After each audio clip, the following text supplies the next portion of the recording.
Hello learners, welcome back.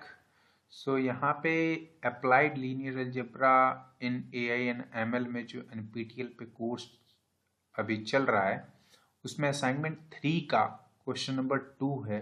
वो ये दिया गया है कि a matrix A is of order 3x3 with determinant 5।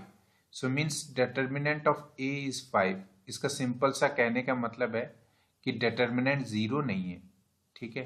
सो अगर डिटर्मिनेंट जीरो नहीं है तो मैट्रिक्स कैसा है? इन्वर्टिबल मैट्रिक्स है। Then which one of the following is true? So for some vector b the equation A x equal to b has exactly one solution. क्या ये सही होगा? सो सॉल्यूशन यूनिक होगा, इनफाइनाइट होगा या नो सॉल्यूशन होगा? तो वो किस पे डिपेंड करता था? अगर आपको ध्यान हो, अगर आपने इस तरह के क्वेश्चन किए हैं ए एक्स इक्वल टू बी, तो हम इसको यूजुअली ए ऑगमेंटेड मैट्रिक्स बी में चेंज कर देते थे। फिर उसको रैंक ऑफ, अगर ए ऑगमेंटेड मैट्रिक्स बी इक्वल होता था रैंक ऑफ ए ऑगमेंट ए के, तो हम कहते थे सॉल्यूशन एग्जिस्ट होगा, कंसिस्टेंसी होगी।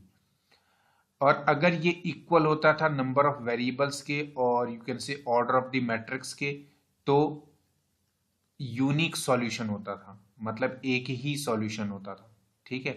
तो नंबर ऑफ वेरिएबल्स या फिर number of order of the matrix अगर इक्वल है, तो इस केस में अगर ध्यान से देखें तो मैट्रिक्स ए है, उसका डिटर्मिनेंट जीरो नहीं है। इसका मतलब रैंक जो है वो ए का that is exactly equal to 3। और अगर रैंक ए का 3 है तो इसका मतलब rank of A augmented matrix B भी 3 ही होगा। और ये नंबर ऑफ वेरिएबल या फिर order of the matrix is nothing but 3। सो ये तीनों ही 3 3 3 के इक्वल है। इसका मतलब इस पर्टिकुलर मैट्रिक्स के लिए और इस पर्टिकुलर इक्वेशन के लिए हमारे पास केवल और केवल एग्जैक्टली वन सॉल्यूशन होगा। सेकंड वाला ऑप्शन कब ट्रू होता? ये उस समय ट्रू होता जब डिटर्मिनेंट ऑफ ए जो है वो जीरो होता और रैंक ऑफ ए और rank of A augmented matrix b दोनों ही इक्वल होते, तो इनफाइनाइट सॉल्यूशन आता। नो सॉल्यूशन कब आता? जब rank of A augmented matrix b is not equal to rank of a. ये कौन सा केस है? This is inconsistent.